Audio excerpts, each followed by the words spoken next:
안녕하세요. 빈서 형성입니다. 정치권에서 흔히 대한민국을 제왕적 대통령제라고 하죠. 대통령에게 너무 많은 권력이 집중되어 있다고 국회의원들이 내각제 명분으로 많이 내세우곤 합니다. 국민들은 그래도 대통령제를 선호하는 여론이 높습니다. 그런데 여러분들도 제왕적 대통령제라는 데는 동의하십니까?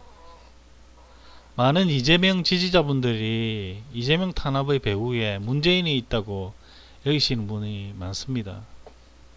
아마도 그분들은 제왕적 대통령제라는 주장에 동의하시는 거겠죠. 민주당과 문재인이 이재명을 정치적으로 죽이려 한다고 생각하시는 분들이 많이 계시죠. 군대 다녀오신 분들은 아실 텐데 군대에서 하사관으로 들어오든가 혹은 소위로 임관에 들어오는 장교들이 고참병들인 부하에게 오히려 무시당하고 쫄다고 취급받는 경우가 허다합니다. 법적으로는 계급이 위지만 군대에서는 짬밥이 우선한다는 명분으로 들이대죠. 혹시 이 장면 기억하십니까? 박근혜 탄핵 기각 시 기무사가 계엄령을 기획했다는 문건이 나와 한동안 시끄러웠고 주동자인 기무사령관 중장 조현천이 미국에 도주해 있는 상태라 지금은 신변 확보 시점까지 잠정 수사가 중단된 상태입니다. 2018년 7월 24일 국회 국방위원회에서 처음으로 육군 출신이 아닌 해군 출신 국방부 장관이 된 송영무에게 하극상을 보인 대령 민병삼의 발언입니다. 민대령께서 하신 말씀은 사실이 아닙니까? 대한민국의 대장까지 맞추고 장관하고 있는 사람이 거짓말 하겠습니까? 그러면은 그렇게 장관을 갖다가 그렇게 얘기하시면은 안 됩니다. 예.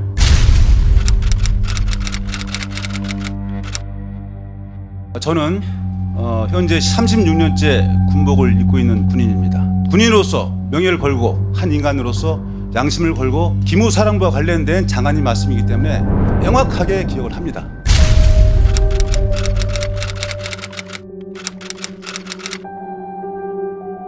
법에서 세 번째 만든 자치령 공이 존재하지 않는다. 저는 현재 36년째 군복을 입고 있는 군인입니다. 군인으로서 명예를 걸고 한 인간으로서 양심을 걸고 답변드리겠습니다. 지침을 주시거나 말씀하시는 순서로 진행되는데 저의 진술에 신뢰를 높이기 위해서 당시의 보고한 문건을 보고 말씀드리겠습니다. 물론 장관님께서는 여러 가지 업무를 같이 소관하시기 때문에 기억이 안 날 수도 있고 해당 실장들도 자기 소관 업무가 아니면 기억이 안 날 수 있습니다. 그렇지만 저는 기무사령부와 관련된 장관님 말씀이기 때문에 명확하게 기억을 합니다. 그날 당시에 우리 기무사 관련해서는 두 차례의 말씀이 있었습니다. 유수령은 잘못된 것이 아니다. 법조계에 문의를 해보니 최악의 사태를 대비한 계획은 문제가 될 것이 없다고 한다. 장관도 마찬가지 생각이다. 다만 직권남용에 해당되는지를 검토하기 바란다.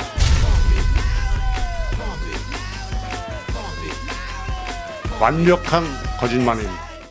기무사는 또한 과거 현직 대통령과 국방장관의 통화를 도청했으며 노무현 대통령의 자살 소식에 기무사 간부들이 박수치며 좋아했다는 내용의 내부 고발도 있었고 정상적인 군인 아니 정상적인 인간으로서는 도저히 보기 힘든 막장스러운 실태들도 드러났다고 합니다. 2003년 3월 9일 노무현 대통령과 전국 검사들과의 대화 장면 아시죠? 이 장면 한번 보시겠습니다. 검사입니다. 대통령께서는 저희들이 인식하기에 토론의 달인으로 그렇게 생각하고 있습니다.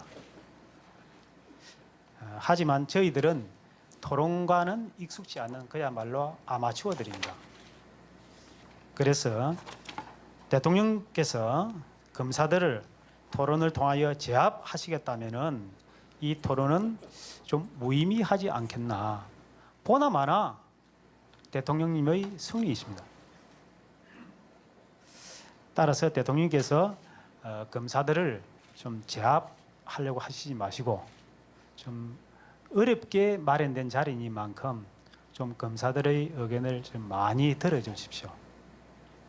내가 잔재주나 가지고 여러분들하고 대화해서 여러분들을 제압하려고 하는 그런 그 인품의 사람으로 좀 비하하는 그런 뜻이 들어 있습니다. 난 상당히 그 모욕감을 느끼지만 이 자리에서 모욕 안 느끼도록 하고 토론에 지장 없이 서로 웃으며 넘어갑시다. 수원지방검찰청의 김영종 검사입니다.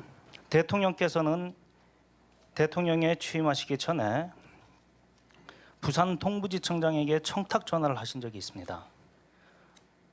그것은 뇌물 사건 관련해서 잘 좀 처리해달라는 것이었는데요. 신문 보도에 의하면은 그때는 왜 검찰에 전화를 하셨습니까? 그것이 바로 검찰의 정치적 중립성을 훼손하는 발언이었다고 생각하지 않으십니까?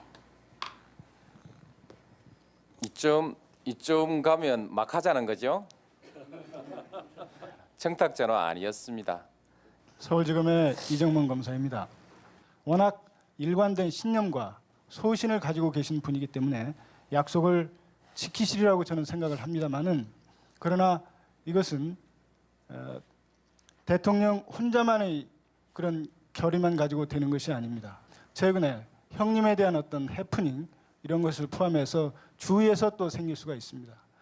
해프닝이 하나 일어났습니다. 그 형님 얘기 이런 자리에서 꺼내서 굳이 대통령 그 낯을 깎으려고 할 이유가 있을까요? 정말 이런 식으로 토론을 하시렵니까? 대통령 제가 일문일답 해야겠어요. 안 그럴 수가 없죠. 그거는 그렇게 보실 건 아니고요. 대통령님께서 83학번이다라는 보도를 어디서 봤습니다. 제가 혹시 기억하십니까? 예, 뭐 80학번쯤으로 보면 될 그렇습니까? 겁니다. 예. 저는 83학번이라는 그 보도를 보고 내가 83학번인데 그러면 동기생이 대통령이 되셨구나 이런 저기를 했었습니다. 노무현 대통령은 그래도 그 검찰의 문제에 대해서 당사자들과 대화를 해보면 어떤 공감을 이루는 지점을 찾을 수 있을 것이라고 기대하셨던 것 같아요. 너무 기대하신 거죠. 네. 그 실패작이죠. 그때까지 검찰에 대한 시민들의 불신이 굉장히 높았기 때문에 같이 모여서 대통령하고 이 검찰에 대한 국민의 신뢰를 회복하는 것이 얼마나 중요한지, 그다음에 신뢰를 회복하기 위해서 해야 될 일들이 뭐가 있는지, 이제 그 중에서 중요한 것이 인사인데, 인사는 어떤 절차와 원칙에 따라서 앞으로 하면 정치적 외풍을 타지 않고 오로지 그 전문성을 기준으로 해서 인사 원칙을 세울 수 있을지, 이렇게 토론을 하기를 대통령 원했던 거예요. 근데 검사들은 그 얘기를 할 뜻이 조금도 없었어요. 그리고 이제 그러니까 토론은 엉망이 되었고요. 근데 언론 보도를 보면 결국 대통령을 비방하거나 대통령에게 무례하게 하거나 대통령을 좀 조롱하거나 이랬던 검사들을 영웅 만들기를 하는 보도들이 쭉 이어진 거죠. 그러니까 야, 언론의 수준도 검사 수준 못지않구나.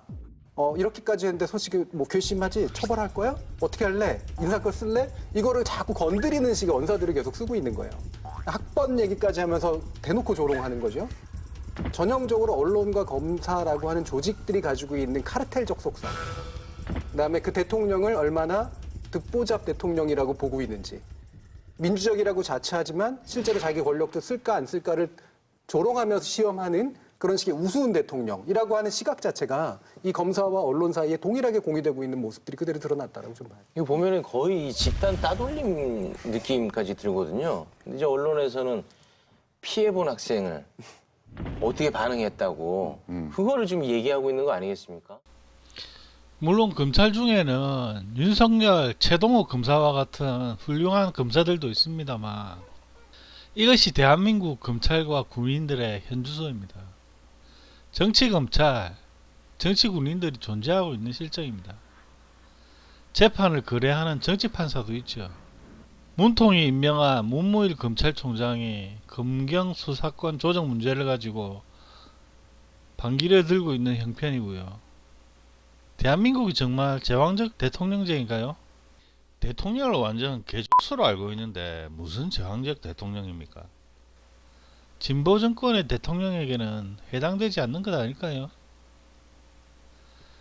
문재인 대통령은 임기 초에 검찰, 경찰 등과 행정 각 기관의 자율성을 최대한 인정해주고 외압을 행사하지 않겠다고 선언한 바가 있죠. 그러나 그건 당시 형식적인 발언일 뿐 실제로는 안 그럴 거라고 봤었습니다. 드루킹과 연루된 김경수의 1심 판결에서 분명히 청와대에서 재판부에 외압을 넣어 무죄 판결이 나올 거라고 예상했는데 결과는 그렇지 않았습니다. 빗나갔죠. 문통이 정말 그 약속을 지키려고 한 것일까요? 그리고 이재명 지사 억지 재판에서도 청와대가 재판부에 압력을 넣어 유죄가 나올 거라고 걱정하는 분들도 많았죠. 그러나 그것 역시 빗나가지 않았습니까? 이재명을 탄압하려는 무리는 분명히 있습니다만 문재인 대통령이 배후에 있다고 볼 증거는 아직 없습니다. 근데 왠지 대통령과 관련이 없을 것 같습니다.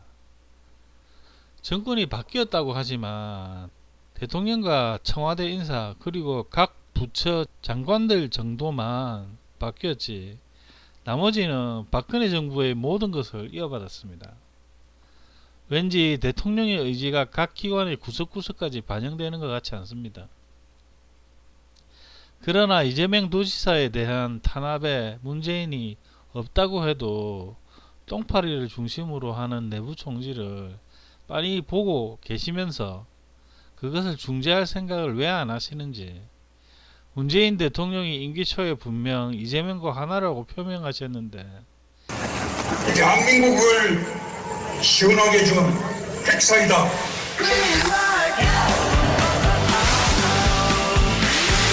촛불 승리의 1등 공신은 이재명이다.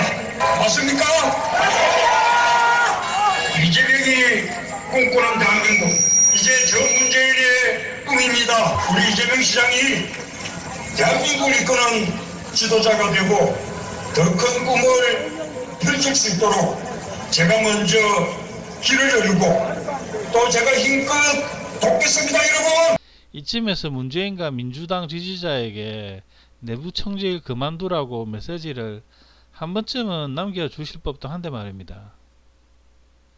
분명 서운한 일입니다만 그 마음 한 번만 접어두고 서로 내부 총질 그만두고 누워 챔뱉기 멈추고 같이 나가자고 제안하는 게 어떨까 합니다.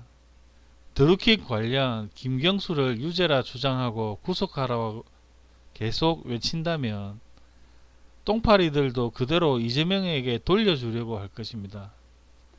악순환이 계속되는 거죠. 김경수에 대해서는 그냥 아무 말도 하지 맙시다. 이상 빈세 영상이었습니다. 구독은 사랑입니다.